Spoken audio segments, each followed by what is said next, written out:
versus No, no. frequentist, My right? curious question was, did you use a Bayesian MMM or a frequentist MMM? Or maybe you didn't know. That's also fine. No problem at all. Yeah, I use them. I mean, Robin is said to be a mix of both because it uses some part of frequentist econometrics and some part of Bayesian. But let's say it's less Bayesian than approaches such like lightweight MMM or Meridian. Mm-hmm. So if I'm in this spectrum, I would say Okay. Robin is a frequentist approach. Yeah, yeah, yeah. I happen to work with this because Meta was the provider of the company I worked with, and they gave us a training and so on. And at that point, it seemed to work really better than the one the third party provider was using, and made sense for me to stay with it.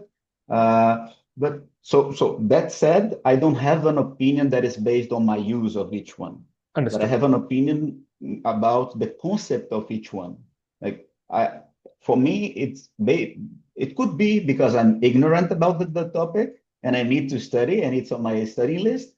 But I see that the Bayesian approach, in some applications at least, it is kind of a double-edged sword, right? Because it's great for you to include in a model prior knowledge.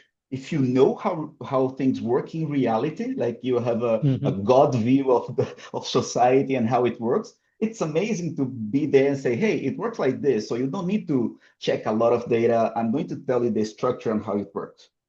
But on the other side, if you come up with an opinion like the Egyptians did, and you say, hey, like we must please the gods to have a fertile next year, and your priors are wrong, you are going to get biased results.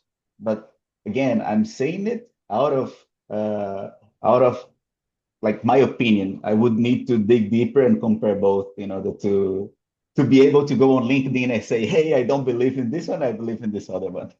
Yeah, I do it all the time, and I also get a lot of brickbats from the Bayesians. I don't like Bayesian methods for various reasons. I've written tons about it, but yeah, if I start talking about it, we would need at least 3 hours. But for the want of time, I'll skip that.